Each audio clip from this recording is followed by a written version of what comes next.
Heather McDonald has got the juiciest scoop.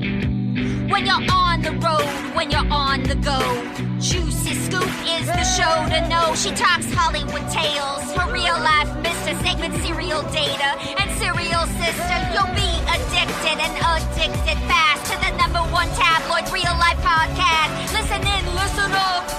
Whoop whoop. Heather McDonald, Juicy Scoop. Hello and welcome to Juicy Scoop. Guys, remember I'm coming to Sacramento September 29th and San Francisco September 30th for 2 live Juicy Scoops. That's where the juiciest scoop is, the funniest stuff. And you go to heathermcdonald.net to get those tickets. You always go to heathermcdonald.net for everything. Patreon, live tickets, all of it is there. Okay, let's talk about this Jimmy Fallon story that happened over the weekend. Different reports are coming out. Basically, a story was written by Rolling Stone, and they interviewed all these current staffers. Now, the Jimmy Fallon Tonight Show has been on hold because of the writer's strike since May. So there has been all these months of the staff not getting together, maybe reflecting on their lives. And then comes this Rolling Stone reporter saying, hey, we're talking to a bunch of other people and a bunch of other people that are remaining nameless. We are going to protect their names so they can remain anonymous. So, so nobody gets retaliated. Of course, you don't want to, bag on Jimmy Fallon and then, hopefully come back soon when the strike is over. What do you think? All these other people think it was awful. Was it harsh? Whatever. And then these people are sitting at home and now they've had several months away from the daily grind of the show to kind of reflect on their experience. So I believe what they're saying is 100% true. I've worked on a late night show before, worked on TV, and even though it's a comedy show and people are laughing so hard through most days, it is stressful. The show has to get done. You have one day to, a few hours to do it, to tape it, and it's competitive and there's a high turnover rate. And yeah, and when you're the showrunner or the writer or the star of it, you're going to have good days and bad. And basically that's what they say, that Jimmy had good days and bad. It was like walking on eggshells some days. You never knew which Jimmy you were going to get. And he, since hearing that the report was coming, did like an emergency Zoom where everybody got on and he profusely apologized. Part of the complaints was that it was really about this one showrunner, this one particular woman, Jamie Granette Biederman. Some of the comments about her was that she ruined people's careers, that they left entertainment altogether, and they believed that he, was compliant and didn't, stop the abuse that they got from her. I just really think this is a really hard thing to judge. And because it's such a coveted job, and because you're so excited to finally get there, you do have a lot of stress and anxiety, and it is really hard for people, and they're not likely to quit because it's not like you can just pop over to another job. And if you do quit the Tonight Show because you're like, well, I'm going to quit because you're really stressing me out, Jimmy Fallon, but can you give me a recommendation so I can write jokes for Jimmy Kimmel? I mean, it's not like there's 35 late night shows that you can go to, or whatever your job is there. So that's where the stress is. And, you become friends and you're working with people, but you don't really know who your friend or your frenemy is. That is Hollywood. That is why this honestly is not like an overly shocking story. It's, we heard it about Ellen. We've heard it about other shows. Yeah, people, when the time comes and they reflect back, they're like, this is what I loved about it. This is looking back. That was kind of effed up. I wish it was different. I wish I would have spoken up. Why didn't the boss realize that this was going on and, either reprimand that supervisor or why didn't people stick up for each other because they were scared if they stuck up for this person who is being, criticized or whatever, that then their job would be in jeopardy. Honestly, even though it's Hollywood, I think it's probably something a lot of people could relate to in any kind of, high powerful type of jobs or, where there's a lot at stake and where they are where they're coveted positions and they're hard to replace. But then the persona is someone being so happy and nice and funny, and I'm sure they are, but even the happiest, funniest, sweetest, most generous comedian, cannot have a perfect day. And just like someone who has a non-high profile job may not have a perfect happy day. Saying that you're walking on eggshells. I don't know. I remember walking on eggshells sometimes in my own home with my parents or with certain jobs. It just happens, and it's unfortunate, but I think all of it's good. I predict that they'll come back after this writer's strike. All these people that spoke, negatively about it, hopefully they'll come back and they'll have a better perspective. He'll have a better perspective. And now that it's out there, maybe it'll even run better for another 10 years. I mean, hopefully that's the case. Only one current employee did say that it's such a stressful time in the entertainment industry, meaning the strike.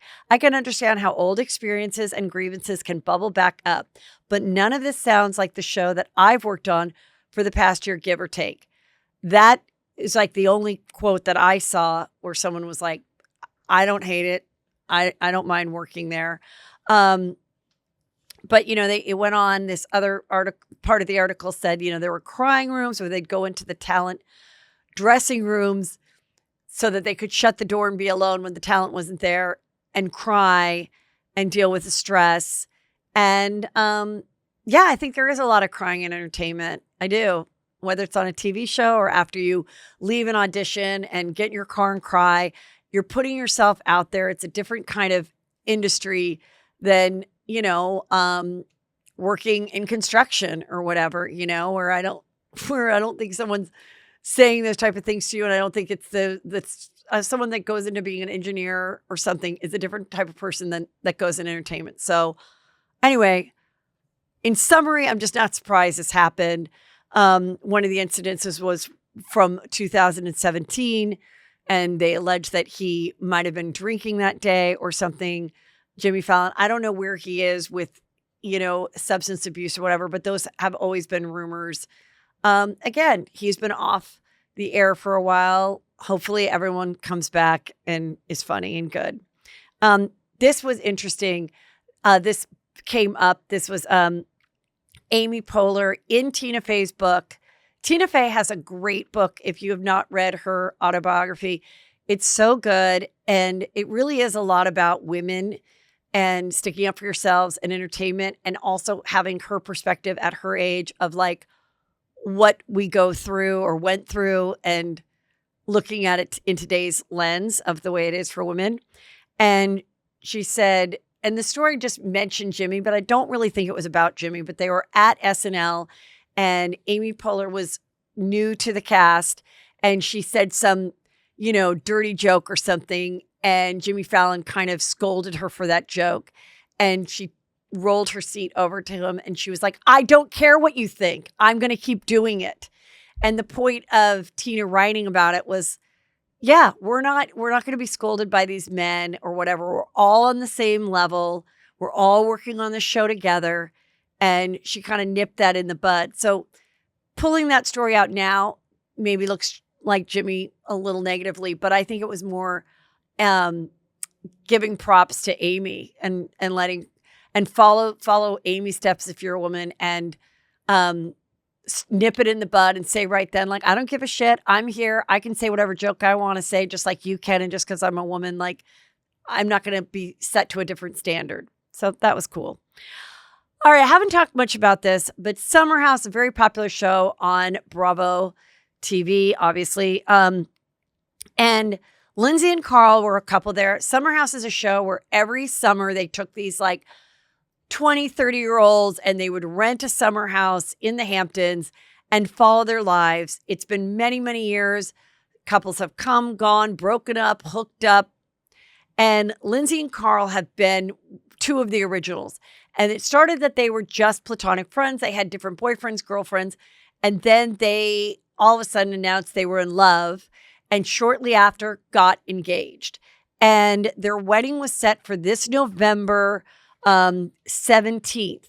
And just 2 weeks ago, Lindsay had posted photos from her bridal shower, garden-themed bridal shower, in which Carl showed up at the end, like a lot of fiancés do, with flowers and everything. Well, shortly after that is when it was announced that they are not getting married. They have broken up, and it was Carl who broke up with Lindsay. Now, it was filmed for the show. We know that. So this is very much Vanderpump Scandival 2. And a lot of narrative, a lot of people wondering why. Why was the breakup? Was it because he was sober and didn't think she was respecting his sobriety? You know, what was the reason? Was this even a real romance? Was this all for the show because they were friends? He just wrote a letter to his friends and family, in which I guess people got a hold of, in which he apologized for it. He said, "We will cover any expenses or costs that any of the guests might have endured that they can't get back because of the wedding being a couple months." Really respectful. I feel horrible to Lindsay, but still not really explaining why. So I'm sure we'll see on the show. But they still follow each other. Neither of them deleted each other's photos from their Instagram.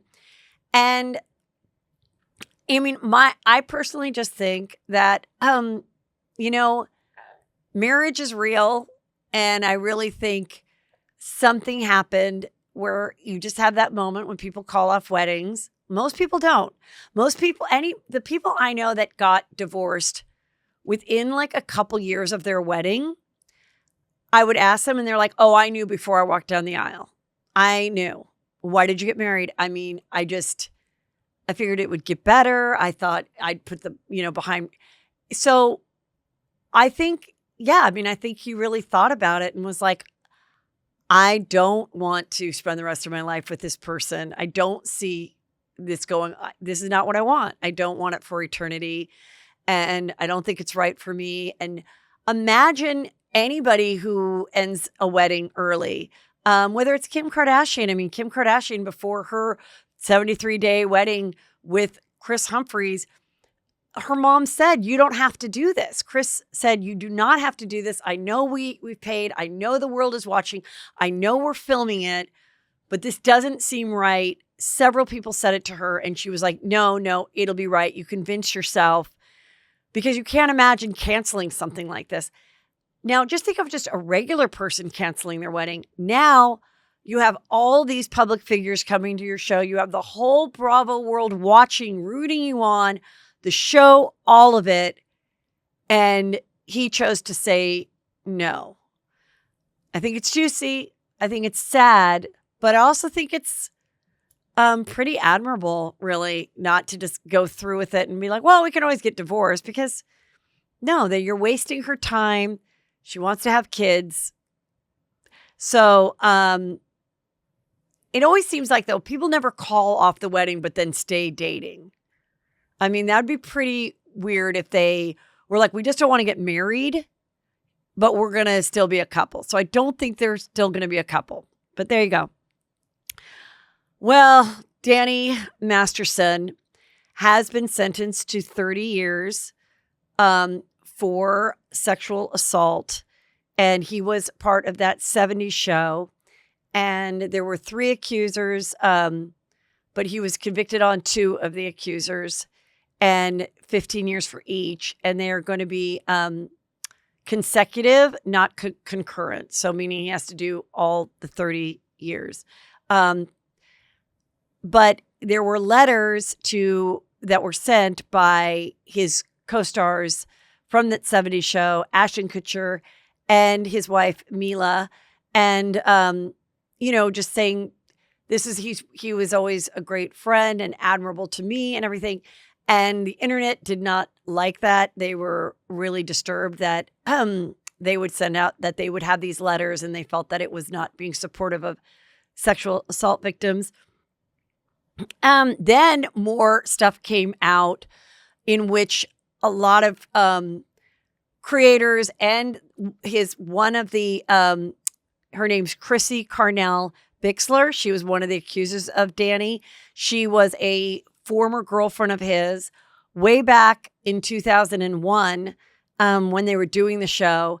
And she's coming forward, sharing clips of Ashton with Mila when she was underage and putting a lot out there to make people question all of their involvement, and in the fact that there was a horrible crime that happened with Ashton Kutcher. He was dating a girl who was killed, and he was part of that trial.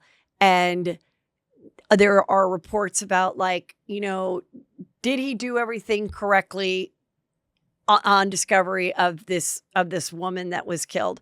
And does Danny Masterson have anything to do with it in Scientology, which Danny is one? And, did Ashton do everything right? So people are now getting into this and exploring it and being, really critical, and which they have every right to do.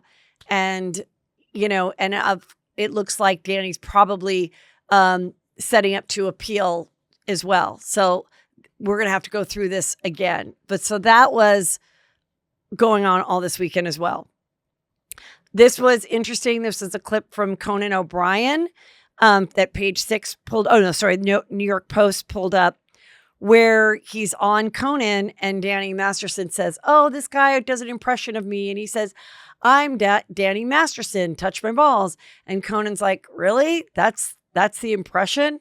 I think you're going to get caught one day," and then there was a little thing like, wow, Conan did one time write for The Simpsons. And how everybody thinks that The Simpsons predict the future of the world and pop culture. Just interesting that all these things are resurfacing, whether they're clips, whether they're meaningless things or not, they're being resurfaced thanks to the internet and thanks to different creators, and people are examining them. So Ashton and Mila did make a statement saying, we support the victims. We were just, asked to speak on our friend, and our experience with our friend Danny was this, and that's what we wrote about and nothing else. So there you go. This is going on. Okay, so this Spanish soccer president, Luis Rubiales, I know I'm saying it wrong. He, the team won, the female soccer team won. And as they were going through and, with the coaches and everything, he took this one girl and he kissed her. Really, he hugged her and he kissed her on the face like, mwah! And people right away were like, we don't think this is cool. So now he is maintaining his innocence. He has resigned from his position, but he is set to stand trial by Spanish prosecutors are taking him to court. And if he's convicted, he could face a fine of up to 4 years in prison. So, he's saying it was a consensual kiss, but Jennifer, the woman that he kissed, is saying no. I think this is really, it's really interesting because, it's not in America, and the stand that they're taking. And I think she has every right to be like, no, I didn't like it. It did freak me out. And there's a lot of things as women that happen. I just mentioned one with, Amy Poehler, where you're like, no, that was wrong. Or maybe you look back and you didn't say anything about it. I was just speaking to my sister and she said, one time many years ago, another attorney, when she was in court, somehow she must have mentioned she went to Catholic school or something. And he said, "Ooh, I'd like to see you in your Catholic school uniform." And she's like co-counsel or something, and an adult and married and a woman. And she's like, ha, and just continues. But now looks back at that, it was like, that was really fucking gross and inappropriate. And, so I think this is good. I don't think this guy deserves 4 years in prison, in my personal opinion. Probably resigning is the right thing to do. Okay, this I'm super excited about, you guys. A Juicy Scooper sent this to me. Netflix is, I guess this was revealed in Sundance. It is going to be on Netflix, and it is called May December, and it is about Mary Kay Letourneau, the most famous teacher who not only dated her male student who was 13 at the time, but got impregnated by him, went to prison, got out of prison, and got pregnant again by him, and then went back to prison for 7 years, then got out of prison while his mom raised the two daughters, and he was just a teenager. And then they got married and raised their kids together until she passed away a couple years ago of cancer. They are doing a movie about this on Netflix, and Julianne Moore plays the teacher, and Natalie Portman plays the woman who's going to be playing her in the movie version. So she goes and interviews her and everything. Oh my God. I cannot wait for this. And when is it coming out? I don't know. Can't come out soon enough for me. This is one of those juicy crime type of stories that I've just been fascinated with, and that that's happening. Okay, Kevin Federline is, according to TMZ, possibly may seek more child support from Britney because the older boy is going to be 18 and the younger one won't be 18 till I think June of 2025. And because he has them full time, the $40,000 a month was based on them splitting the time. But now that he has them full time, he may seek more child support from her. Unfortunately, she really is not spending any time, certainly no sleepovers or anything. And I think it's been a long time since she's seen him. And I believe he moved to Hawaii with them. And she is continuing. The brown pumps are back, and she's doing some really kind of crazy dances to Madonna's song, I'm Addicted. And Madonna has said that she, wants her to come on tour with her. She is going through a divorce. She was seen in Mexico at a bar out in public and people filming her in a red dress and white boots and sunglasses, just looking like she was having fun. So we'll see. Like I said, I cannot wait to read the book. Bianca, Kanye's wife, they are saying now that allegedly her loved ones cannot get a hold of her. They're not in contact with her. They are concerned. The latest outfit, she's still in Italy. She's wearing the nylons, from the egg, the legs egg from that you would get. And she pulls it all the way up to her boobs and then is now holding a purple velvet pillow from like your grandma's couch, walking around Italy like that in a pair of lucite shoes. And that's what she's doing. I don't understand it. I worry for this girl more than anything. The Kardashian clan is not commenting, staying out of it. They're probably just glad that he's in another country and they're not showing up like that for Saints soccer game in Hidden Hills. I don't know, but I would, like I've said, I'd be very concerned if unless this girl, the only thing that would make me feel better is if I was friends with this girl or was her sister and she was calling me and being like, oh my God, did you see me with a pillow? Are you dying? I am loving all the press I'm getting. No, we have a whole big plan. Sis, don't worry about it. I'm coming out we're bringing back new nylons for one. And they're going to be all the rage. And I have a stake in it. I have 51% of the new nylon Kanye line. And I'm so excited. And I only have to walk around in these weird outfits for like another 3 weeks. And then I'm coming back to LA, girl. We are going out to dinner. And you're going to see this whole plan worked out. Do not worry about me. That would be the only way I think anyone in her family or friends could not be overly concerned with what the hell is happening here. I want to talk about Real Housewives of Atlanta because even if you didn't watch it, something kind of crazy juicy happened. There's this girl, Drew, on it. She actually was in White Chicks. She's an actress and she is a singer. And she was kind of like, didn't have much going on in the first couple seasons. I believe this is her third season. She's had issues with her husband, Ralph, and they share one child together. And then she has another child from a previous marriage. And she wanted him to adopt that child, and he didn't. And that bothered her because he said, well, the dad's already involved.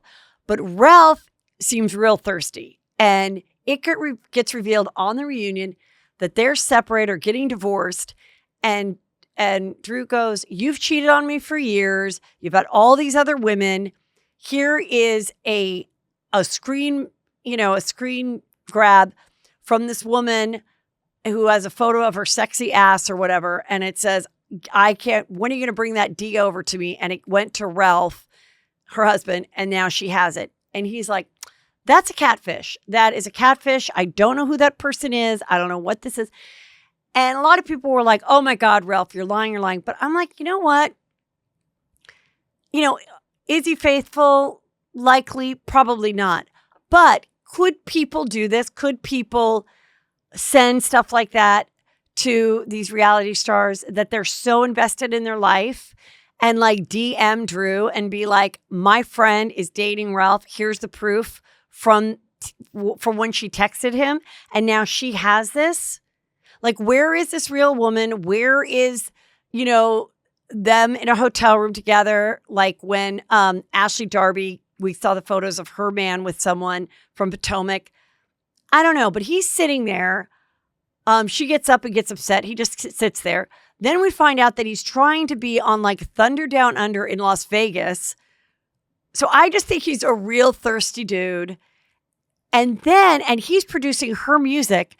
And then after she's crying her eyes out that the marriage is over, that he's a cheater, that he's humiliating her on TV, gaslighting her, saying like, you're having a lesbian affair. And she's like, no, I'm not. You're the one who's cheated on me with all these women all these years. She comes back and she's like, but before we end the 3-part reunion, I'm going to sing my song that Ralph, I think, produced. And she stands up. She's like, whoa, whoa, whoa. You didn't want to help me. You didn't want to keep our family together. You left the counseling. And she's singing while he's sitting there. And I am like, I don't even know what I'm watching right now. Like, I don't know if this is the most real thing or the fakest thing I have ever seen. And are Drew and Ralph actually in on this to get this song to the top? Maybe they aren't in love, but maybe they're friends. Maybe they're friends and business partners. And they're like, look, let it flow, be mad at me, but then you're going to come out here and you're going to sing this song like you can. Because then he goes, Drew's a great talent. I've always known that. I'm really excited for her singing career. As she's standing singing, it was honestly, it was pretty weird. And I'm surprised more people are not thinking that they're like in cahoots, she and Ralph. But, she's on the show for next season. That's for sure. I'd be shocked if they gave her the boot. And meanwhile, this is Ralph and Drew's sister yelling at this other girl, Courtney. And Courtney came on the show as Ralph's cousin to just like literally say all these awful things about Drew. And I'm like, is Drew part of it? Like, it's very much the way people thought, like it was Sandoval. Was that, planned or whatever? Or is Carl and Lindsay planned? I don't know. Sit back and enjoy, because there is some messiness happening, and lives are being destroyed and marriages are being destroyed more than I've ever seen in the franchises in general, like really, quite honestly. But it's pretty juicy. Oh, speaking of Sandoval, the rumor is that, how Schwartz and Sandy complained about their partner, Greg something, who is their partner at Schwartz and Sandy's. Supposedly, he has not allowed any filming at the restaurant, which I'm shocked by why he wouldn't want that kind of advertising. But the rumor is that he said no, and he doesn't want Sandoval there, and he wants like Sandoval out of the business. I don't know why you would do that. I mean, listen, people are already over it. He's already been seen with several different girls. It seems like people are going there. But I don't know. I mean, if I had a restaurant that was based on Vanderpump Rules, I would want the filming to be there. But that's the rumor, that he doesn't want the filming to be there. Amy Schumer got in trouble because she did a post and she took used one of the photos of Nicole Kidman, she's just sitting like this, watching the U.S. Open. And Amy wrote, this is how humans sit. She had to take it down. People thought she was bullying. And I don't know, it's kind of a weird time, where you're a comedian and, but you're a high profile comedian like Amy, and you just thought that was funny. We used to make fun of celebrities, and we used to that's what we would do on these late night shows and everything that we don't see anymore. And we certainly used to do it on My Day of Chelsea lately a lot more than people do now.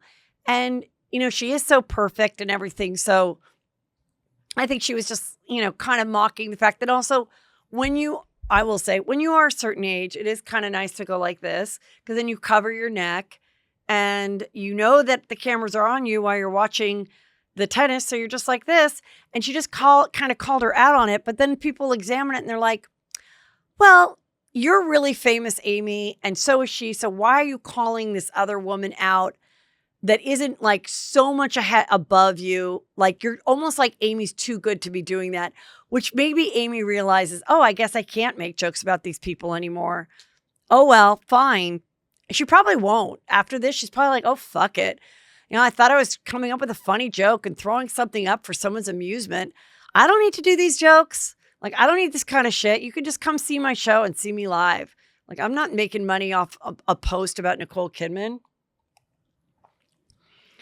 Kim and Kroy, they're back together.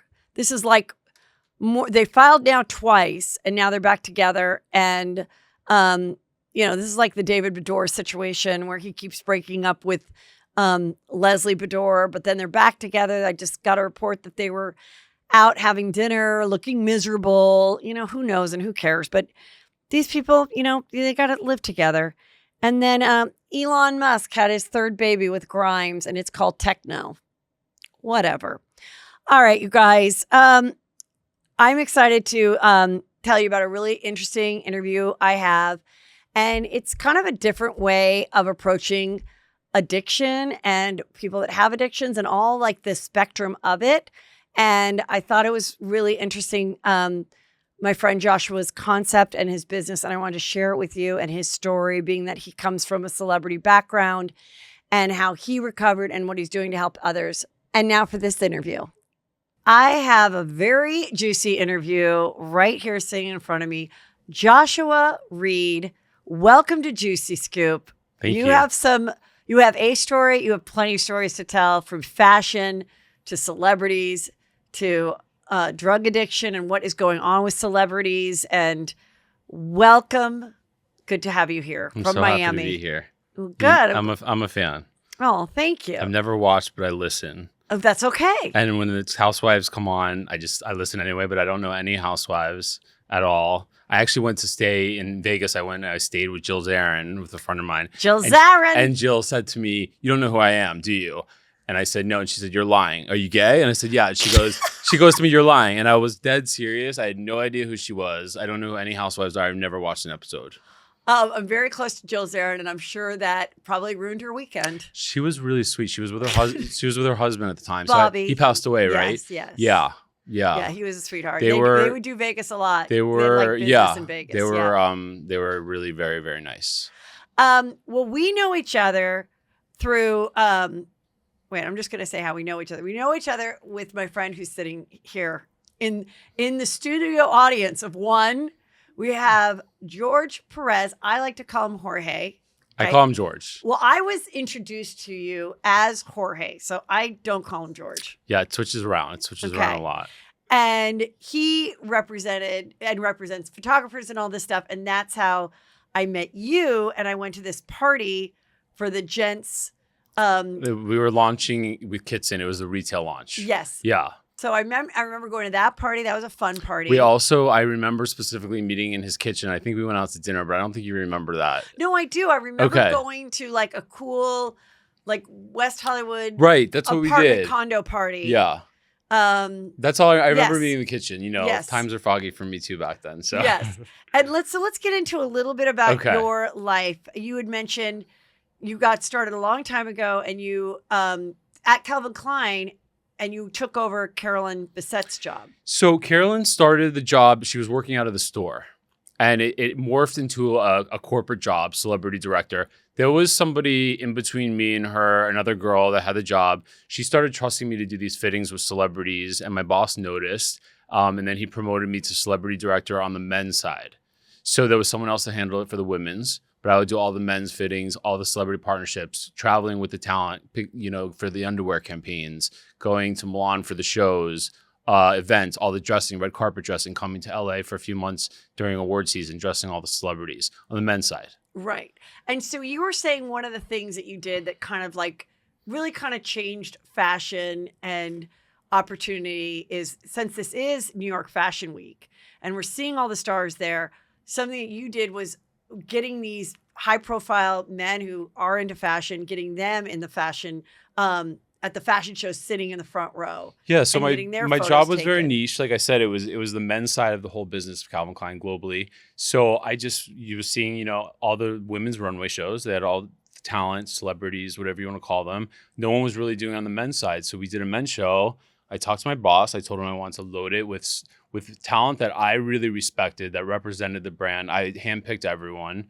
We did it. And since then, people come up to me all the time that work at different fashion houses and say, I had that on my bulletin board. We did that. Now it's really common.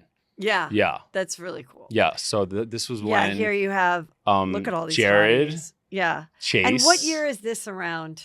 So 2000, it was probably 2009. I started in 2007, got promoted to the celebrity job 2009, 2 years in. Right. So I would say around 2009. Jared, Chase, Ryan, Philippi, Kellen Lutz, who was in the underwear campaign at the time, and he was in Twilight at the time. He was huge. So now I want to talk to you a little bit about, because then you, in all these, let's just go back to these hot guys. So now let's talk about the journey that you've taken, your struggles, and that you managed to have all these jobs and all these things, but you also became addicted to prescription drugs and everything. And I just kind of want to hear how that happened. Like, were you, there's so many, everybody has a different story. So everybody has a very different story. So just tell me, what is your story? Like, as a kid, when was your first time you had a sip of alcohol? Or 15. Uh-huh. I was in the closet, so I was gay. I remember feeling a relief in my head of kind of what was weighing over me a lot. But I wasn't like I had a sip of alcohol and that was it. And I loved alcohol. Alcohol really for me was never, it kind of went along with things. Right. Hand in hand, but it wasn't really the problem. Right. But yeah, I think I did, drugs very socially, casually growing up. And then. And what were the drugs you did growing up in high school and college? Oh, in high school. Yeah, sorry. I keep no, that's okay. Yeah. In high school, pot, acid once. That's it. Pills, like Xanax. Oh, okay. That was common in high school. And where would people get those? God, I have no idea. Someone just bring them to the party, and you'd mix the Xanax with alcohol, or what? Yeah, for sure. And what kind of high gives you that? What is that? Extra relaxed. Okay. You know what a Xanax does for you? Intensify. I don't know. I've never had a Xanax. You never had a Xanax? No, never. Just relaxes you. Okay. Yeah. And so then, so then you're starting to work in fashion and stuff. And at that point, you're still just a social. So I did partier. ecstasy socially in college for sure. Yeah. Pot, maybe a Xanax, whatever would happen, but everything, it was just totally on a social level. It was never problematic. From 20 to 27, I had 2 boyfriends back to back. We never used any drugs ever. Mm-hmm. Never. And drank socially. That's it. I can't even, not even like at home. I think it was just when we went out. Yeah. Then, yeah. And then I started using cocaine at like 27. And how did that happen? Someone offered to me. I had never done it, which was kind of, it was. Yeah. I was 27. Most of my friends had done that before. I would think being gay, fashion, New York, must have been offered to you prior to that. No? I think so. And I just never, I never done. I think I might have tried it in college or something, but it just really overall never did it. Okay. Yeah. Never wanted to do it. And so then what happened when you started doing it? I liked it. And what did you like about it? You know, as I'm learning now, there's such a deeper reason why I was liking it. But at that time, you know, which I think it starts that way, it was just fun. It made everything a little more interesting. I was able to focus more, bigger sense of confidence, you know, almost to a level where it was an unrealistic level of confidence at some points. Yeah. Yeah. You know, Bradley Cooper is sober, and you mentioned him. Well, I just remember we took him to the CFDA Awards. What does that stand for? Council of Fashion Designers of America. Okay. So that's kind of like the Oscars of fashion. Right. Every fashion house will usually bring some talent with them. Okay, so you take him to the fashion awards and you go to a party after. Yeah, he told me he was sober. We brought him to the party after, and he wanted me to really quickly walk around the party, say hi to everyone, and then he wanted to go. Mm-hmm. That's what I do now, sober. And I think back to that because it's just like you really don't. There's no need for any more time sometimes than that. You know, when you're socializing. So true, right? Yeah, and that's what I do now. It's like, well, I'll have a dinner or whatever, but then it's like, hi, do the rounds, and I'm out of here. And I remembered that. I mean, that was, you know, it took me 15 years later to get there, but it was just something I remembered. There was a movie that he did that I think is so good that I don't think it really got the love that it should have. But for me, I thought it was fabulous. And I don't know if he was a producer on it or what, but I think it was called Limitless. Bradley Cooper. With the fake pill? And it was a fake pill. And it's like, I could just relate to, he was an aspiring writer, but like he wasn't being creative or motivated. And he gets this pill, which it could be like an Adderall or something. Right, I saw it. But all of a sudden he, in the movie, which is, you know, fictional, he starts to, you know, he cleans up his place and he sells a book and he gets it and everything is great and he looks great and he's a better dresser and he has limitless energy, limitless creativity. And then of course, kind of like this other book that I remember from my childhood, I think it was called Flowers for Algernon, but it was about how like they did this testing on this rat and they realized, the pill made the rat so much smarter. And then they check back with the rat and now it starts getting like dumber and it can't go through the maze. And so in the movie then he realizes it starts having some adverse effect on people like in other ways, like it doesn't work forever. And I wondered if by any chance, if you do and maybe you don't, like did he choose that script because he was sober? Because it really is kind of a story of where you think something can be so great at first, whether it's cocaine or, you know, maybe recreational Adderall and you don't really need it or whatever it is. Because you're like, or maybe you're shy and all of a sudden you drink alcohol and you're more social. And so you're making connections and then it has that adverse effect. It's a really good movie. That's a really good parallel for drugs in general. I saw the movie. It was so good. Did he choose it because he's sober? I don't know. It'd be kind of interesting to see which came first because you know what I mean? I feel like the script must have spoken to him. I've maybe hung out with him one more time since then. So I don't know, but I think probably from what I read and follow that sobriety plays a role in every choice he makes. Yeah. His sobriety. Right. And right now he's supposedly connecting with the mother of his child. There's photos of them. Irina. What? You know why? What's her last name? Her last Shake. That's why Shake has a K in it. Anyway, people know I'm not good with names. But no, they're out and they're with their daughter and like. Yeah, they're putting the kids first. That's amazing. Yeah. Whether it's romantic or not, it's really nice just to see that. Yeah, my best friend does that with her ex-husband. Yeah. Yeah, it's what you got to do. Yeah. So, okay. So you start dabbling in some coke. Socially. Yeah. Weekends, at night. Completely not anything that was a habit or anything concerning. Were you starting to buy it yourself? Like I always wonder, when does it come from going to a party and someone being like, "Hey, you want a line?" Yeah, a couple years. And having like to being like, "Can I get the number of Joe Yeah, Schmo?" because a couple years in, I just wouldn't want to ask anyone, So yeah, probably like a year or two in. Yep. Yes. And does that feel? Was that ever a concern that No. you're like, now I'm buying it? Was not concerned at all. All right. And then toward the end of my time at Calvin Klein, it was still weekends or event nights. It was getting a little heavy. I was a little concerned, and it was in New York, and New York was just getting a lot for me, and I just thought it was a time to get out of New York. Okay. And that's when I went to LA. Okay, so you decide, maybe this is getting crazy. Let me go to LA. And then you were saying you got a job as an agent. So right. So it was a smaller agency. And what I really wanted to do was kind of use that as a springboard and kind of go, because I was working with talent. It's a very particular job. I was really good at it. It's a certain person that can have that job. You really have to be a certain person to carry a job with talent, be private, make them comfortable. So I took it as a smaller agency. And then my goal was to go to a CAA or a bigger agency like that. I ended up doing it for a year. And what I did is I started having visions of having my own brand, which is what I ultimately left being an agent to do. And that was the Gents. That was Gents. And then, we had all these celebrities. So yeah, I'm starting.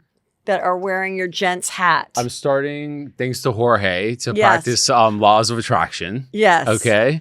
Abraham Hicks, who's getting me to, I started just envisioning, everything I learned at Calvin Klein. And I was working for 10 years before Calvin Klein in fashion at PR agencies and David Yurman I worked.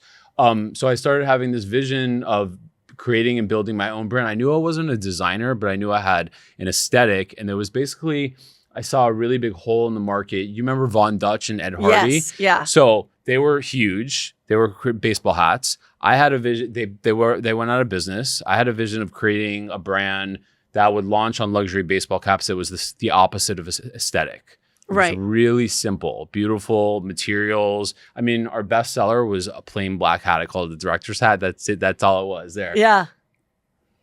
Or they had really iconic imagery that was, just very classic. It was, my aesthetic was really in line and trained from Calvin Klein. I mean, part of why I got that job was it was a fit with me personally and my aesthetic. So this starts doing well, and then when do you starts doing really well? When does your trouble start happening with yourself? So and it addiction? really all started happening. I think I always suffered with anxiety, which I think probably so many people that are listening to this will relate to. So I went to a doctor. It was just kind of like that's okay, like kind of like a pharmacologist. Okay. Friend recommended the doctor. I went in. It was a waiting room. There was like 20 people waiting. He saw me. He sat down. What's going on? Oh, I'm a little bit anxious. I mean, I couldn't have been more of a 1 or 2 sentence conversation. He prescribed me 90 Klonopin, 92 milligram Klonopin, so 3 a day.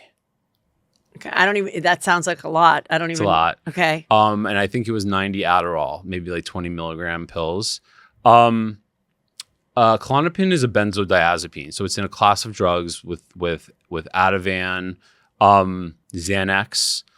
I didn't know what a benzodiazepine was. Like I said, maybe I've taken Xanax casually, socially. Yeah. But I started taking them as prescribed. Was very helpful at first. What I wasn't doing, and what I look back now, is I don't think if I wasn't an addict, I would have maybe done proper research or wouldn't have gotten maybe so dependent upon the drug. But that's kind of when everything started. Was that visit to the doctor? But it took about 2 years. I would take the Adderall. It was really helping me work. I have really bad ADHD, so it really helped with focus. I think it got problematic pretty fast, and I think people around me were noticing the company was really, really moving fast. It was really exploding. We'd gotten a really big funding from JP Reps. So now you had the Klonopin, which is going to help you with Adderall. anxiety. Mm-hmm. But then you have Adderall that's going to, I would think, make you anxious. It's just the perfect combination. You just never come down. It was like up all day, Klonopin to go back to bed, Adderall to get up. Wow. Right. And then did you have to ever up your dose? So then you have to up your dose. I never upped the dose, but what he didn't. He only had to see me like every few months. He was just automatic refills. But then I was noticing I needed more of the Klonopin, not even to feel relaxed, just to feel normal, just to be back to myself before. So I think, and then if I was, and then what about weight? Did you lose weight? A lot. Because you're never like hungry if you're doing all this. I wasn't eating a lot. People were definitely concerned.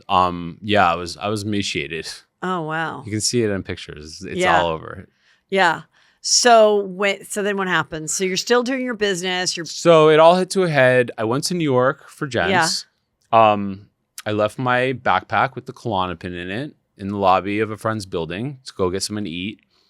I think it was it's on camera. So the guy watching the bags had his friends come and steal it. Okay. So the Klonopin gets stolen. No big deal. The doctor never. I really didn't know that it was a big deal. I was even taking them, to be honest. They get stolen.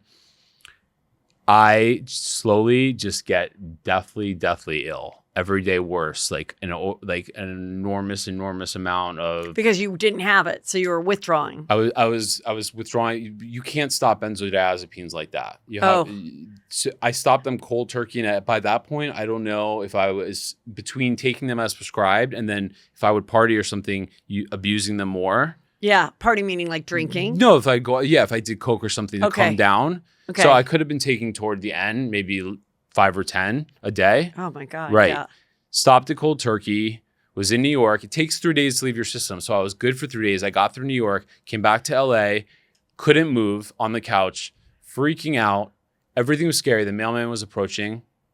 I was freaking out.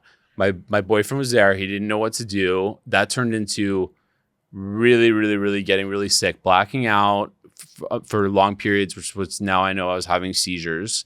I got myself up to a doctor, to my regular doctor.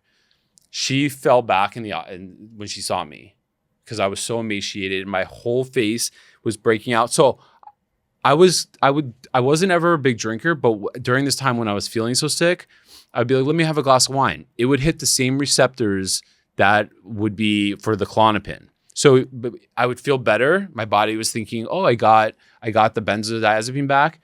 1 to 2 hours, 50 times worse. I was just making it worse. So I was broken out from drinking.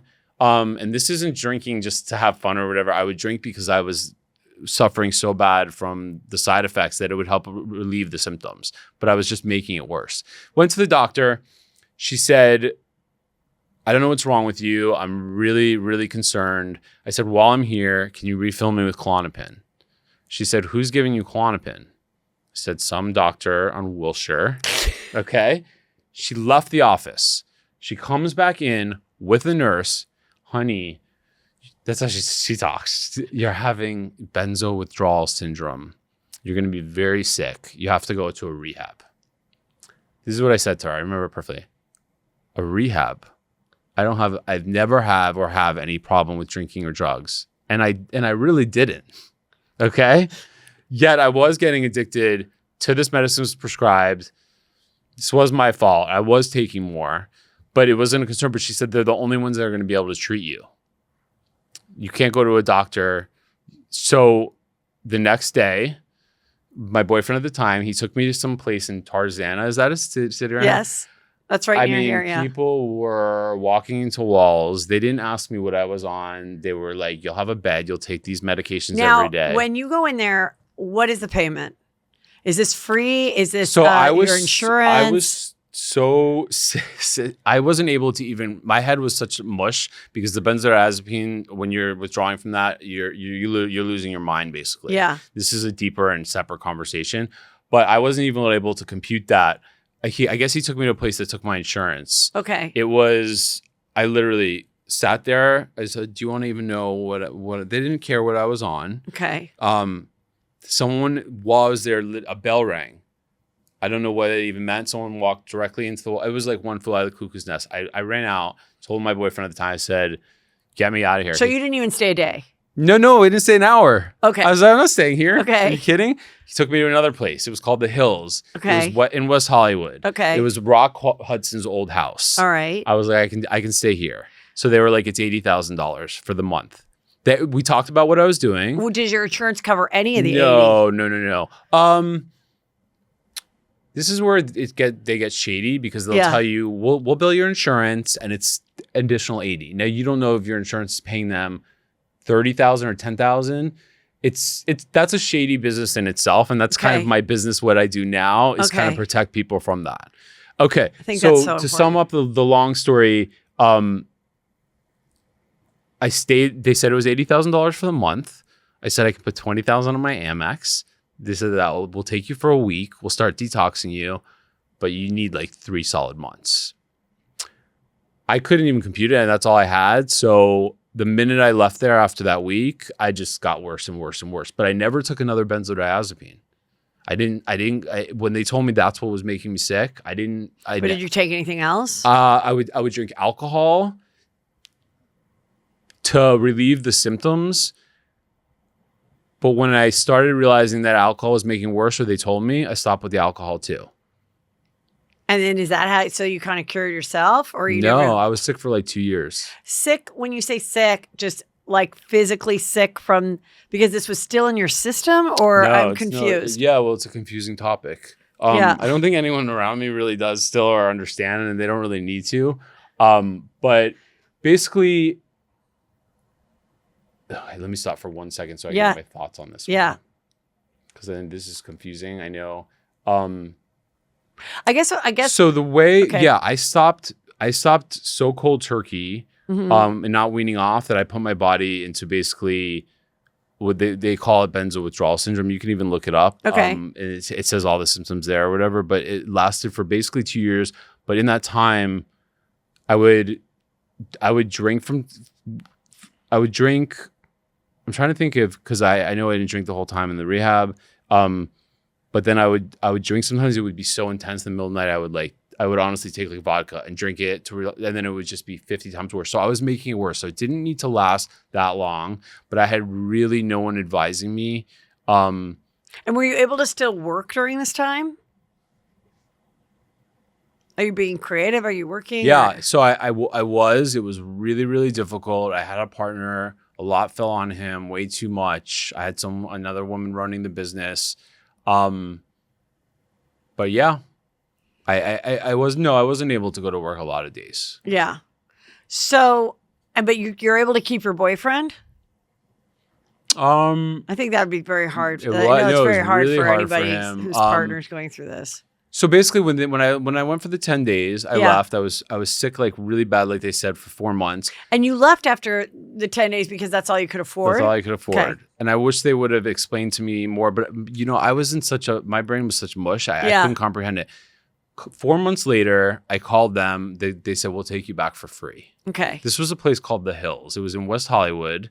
Do you recommend it? It's closed down now. Okay. Yeah, it was great. It was really great. Why did it close down then?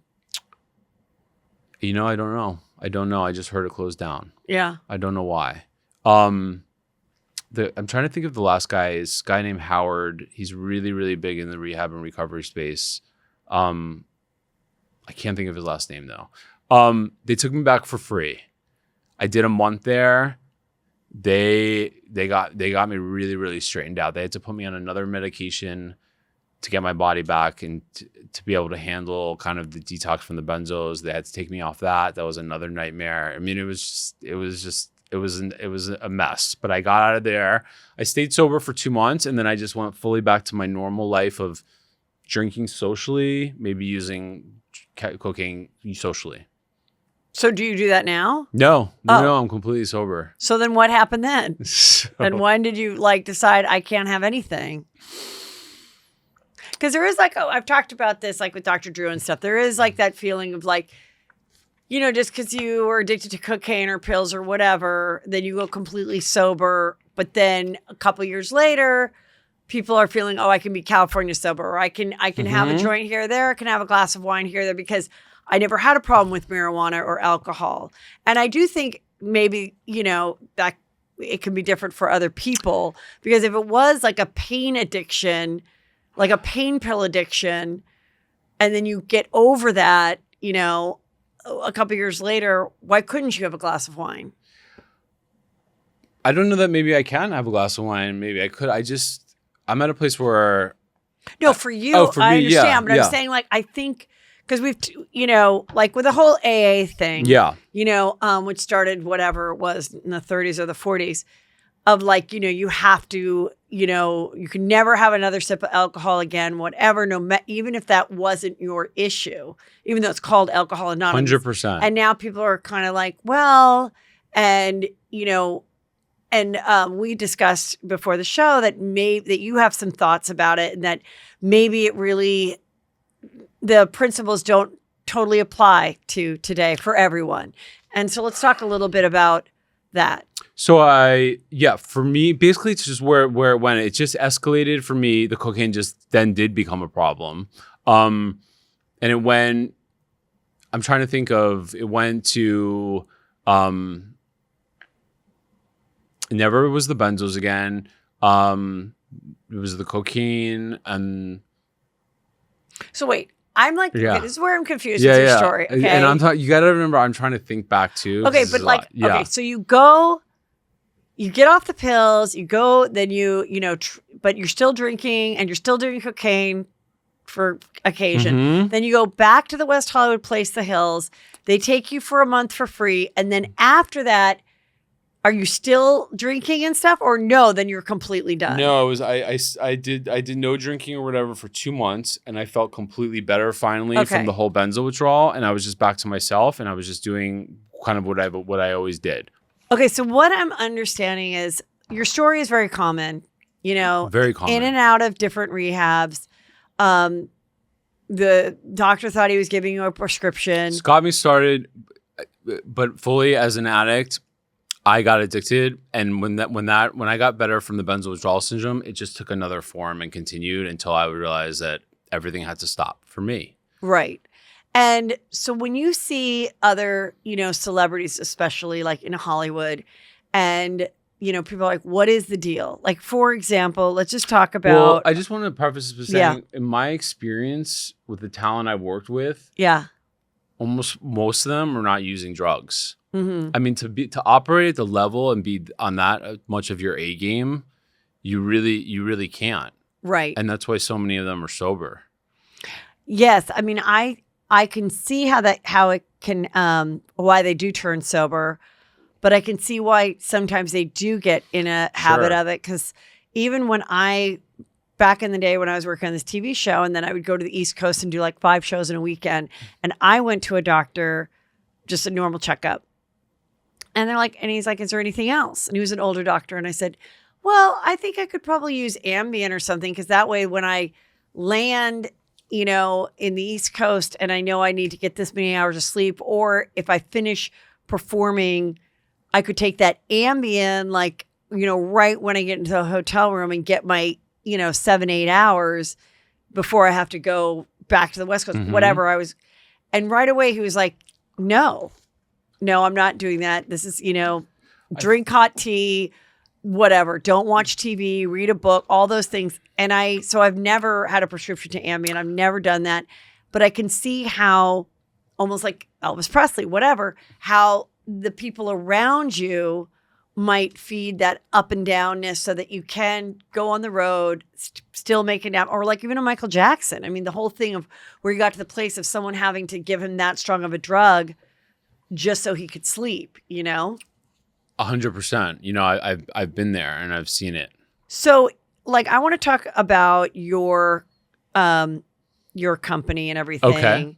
And like, explain why you think this works, breakthrough. Well, I just for me, I really had to kind of guide myself. I mean, I had my family was amazing, helping support me and be by my side. But my situation, and I think everyone's that's going through some type of addiction, is really individualized, and having really the right people around you. So let's look at it this way: you have a drug problem. Maybe you think you do, you're not sure. I don't think it's just something that comes to you. I'm an addict.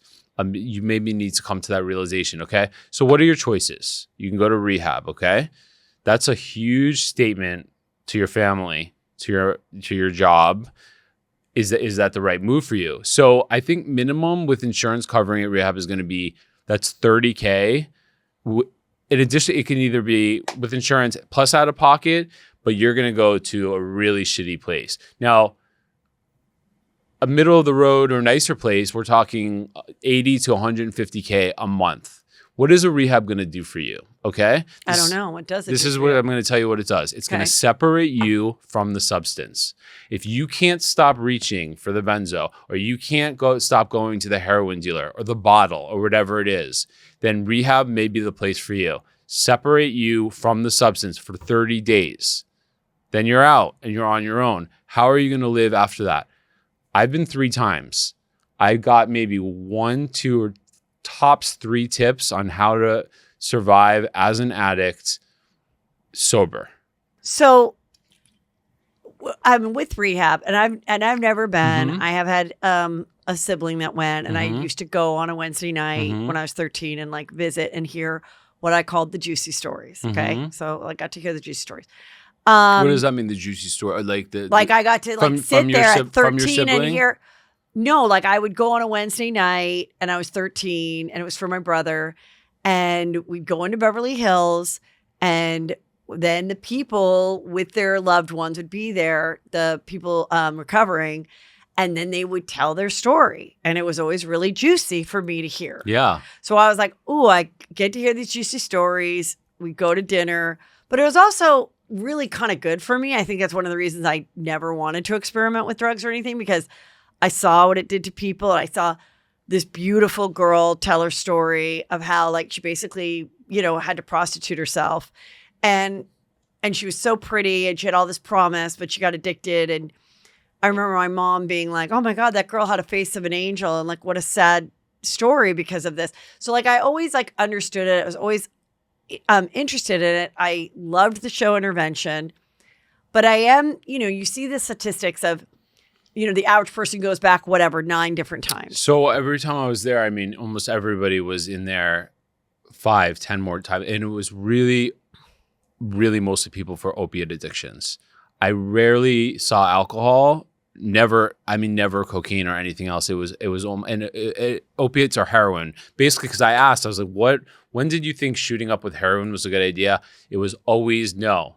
Got the opiates from and I've never taken opiates other than having prescribed as a surgery. So got the opiates from the doctor, got addicted to the opiates, moved on to heroin. Because it was cheaper and they couldn't get cheaper it and accessible. Okay. Yeah. Got it. Yeah, which is, such a sign of our times for right? The last 30, 20 years. Yeah, it's crazy. And it's crazy what's going on with opiates. And so, when I hear what you're saying too, I mean, now this is just me logically thinking, and people, I have not been to rehab and, so I'm just saying, but I almost feel like, if this is your situation with a loved one, Mm-hmm. and the odds are they're going to have to go back 4 times, which now we're looking at $250,000 or whatever. What is the solution? And could the solution possibly be, and I'm just thinking, okay, just like you would pay for a private school, or you could have a home tutor, like teach your kid homeschool at your house. Like, what about a sober companion? What about someone just literally moving into your house, making sure you're busy all the time, making sure you don't have any drugs or with you? Wouldn't that almost be less expensive than going over to this place? It would be much less expensive, and something I recommend all the time. And I've done it.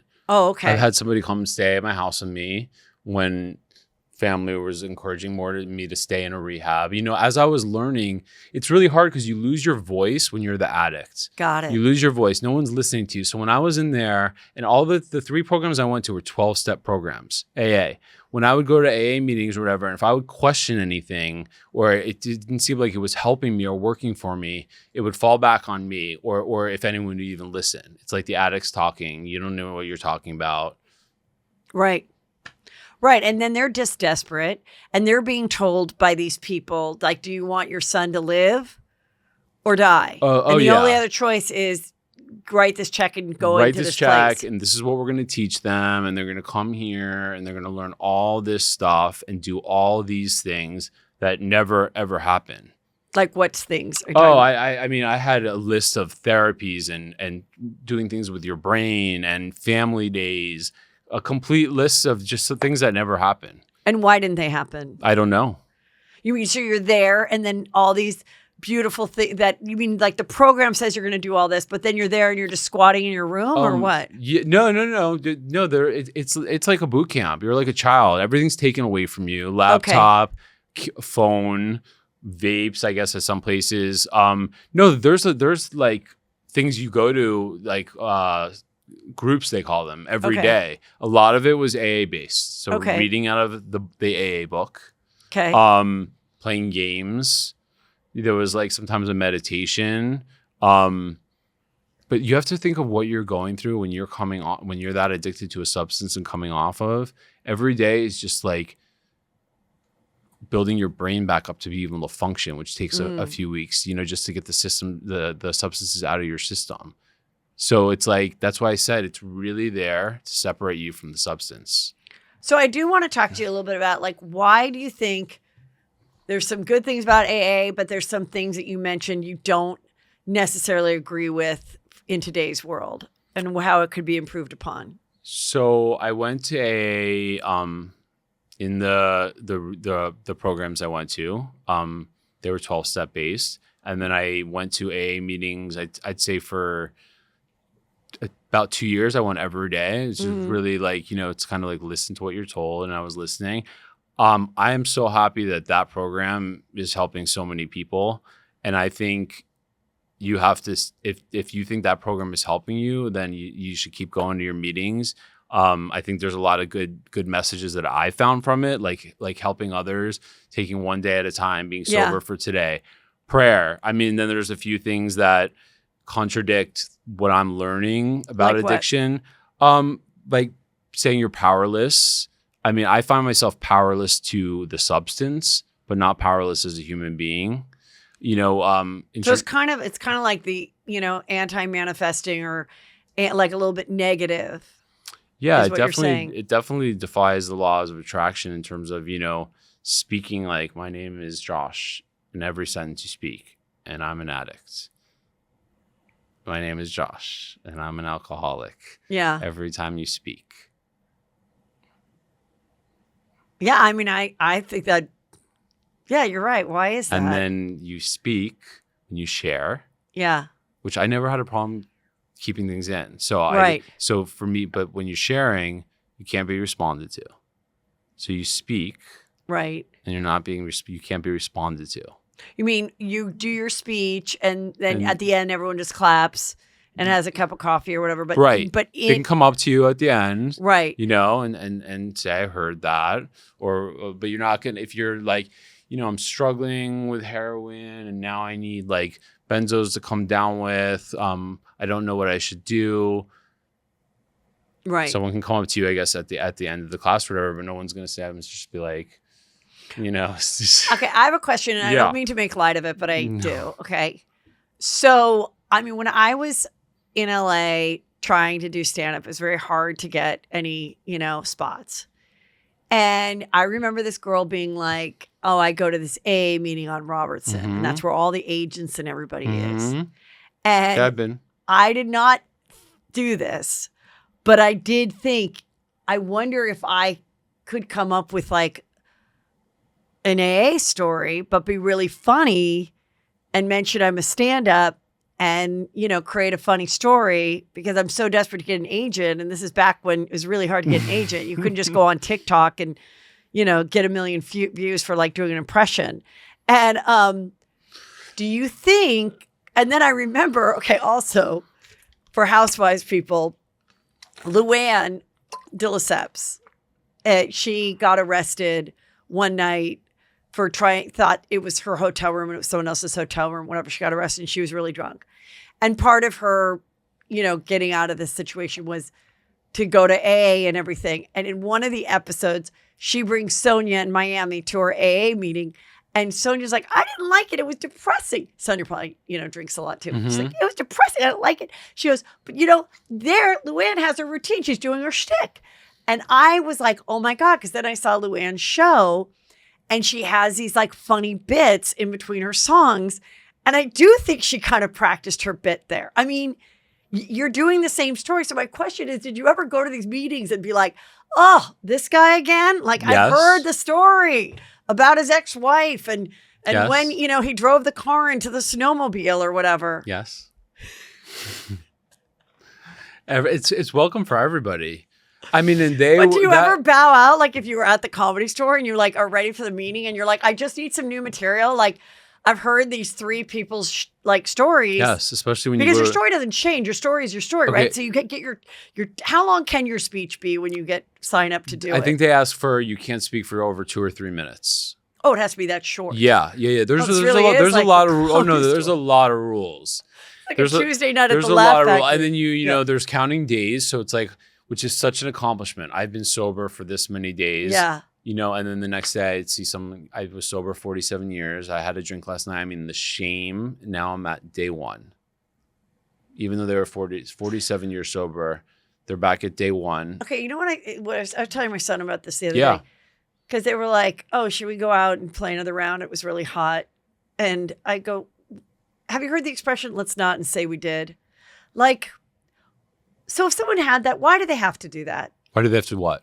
Why do they have to go to the meeting and say, I just lost 47 years? Like, why can't they go, fuck, I had a drink. I'm not going to count it.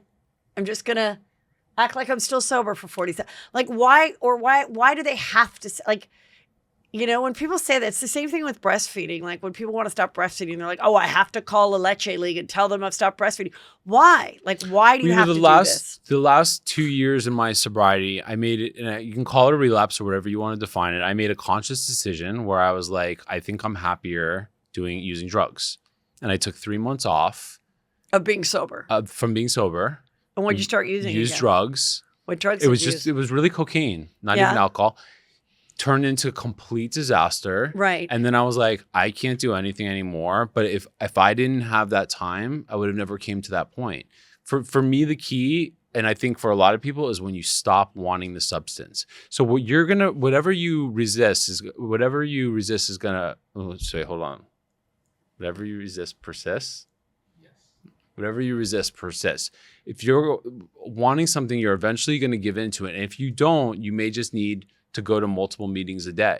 Right. And that's okay. Right. That's fine if that's what you need.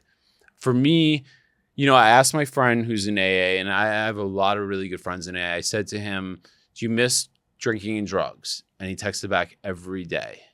And I thought, God, that must be so hard.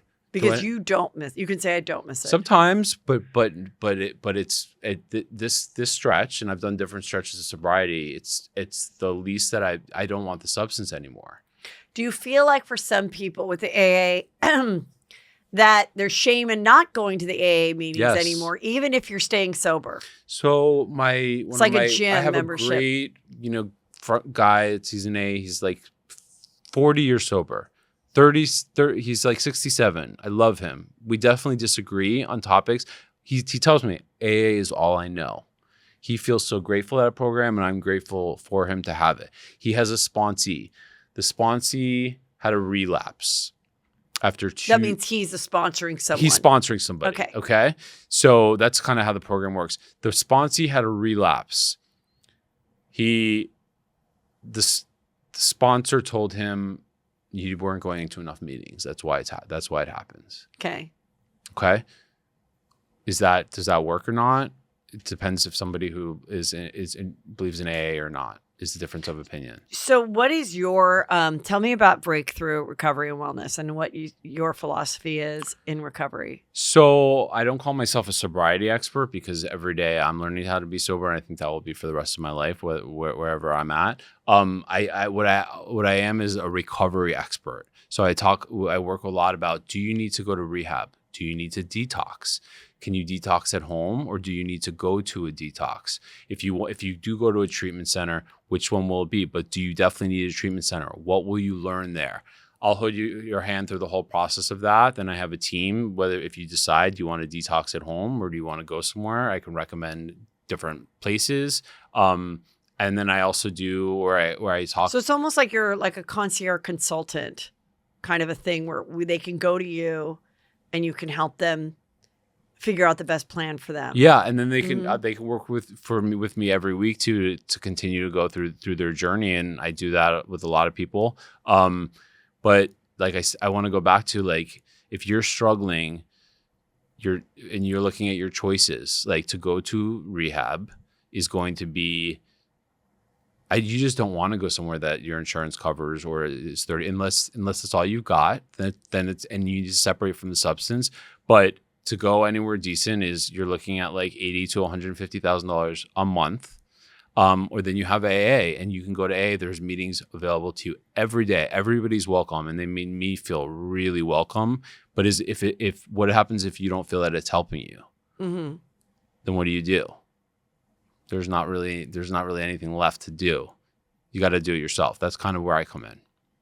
And then, okay, got it. And then you recommend. We evaluate, a plan, recommend, yeah. Create a plan. Counselors, everything. I think that's really important because I just think, not everything works for everybody. And the world, since AA was created, it really was for alcoholics, and it really was created at a certain time. And I definitely think there's great things about it. But, because of the opioid addiction and what has happened, and it's just a different world. And it's like, the amount of times that people, die, and it was never intended. It was really like something was in a pill and they thought they were just going to have a fun night. And it's like, well, yeah. And now it's like, oh, well, they were addicted. No, there's that they weren't addicted. So you just and then you have to go into fentanyl. Yeah. And that's where they're lacing everything from cocaine to opiates, Molly, ecstasy. The other question people have that is just why would someone want to put fentanyl in their drugs? Because then they lose a client forever. What is the point of it? Is it just like a filler of when you make the fake drugs? What is it? I've asked this question a million times to myself, to a million other people. The answers I've gotten are, so it's cheaper for the supplier. It cuts it up. They're also, if you don't overdose from it, you get very addicted to it.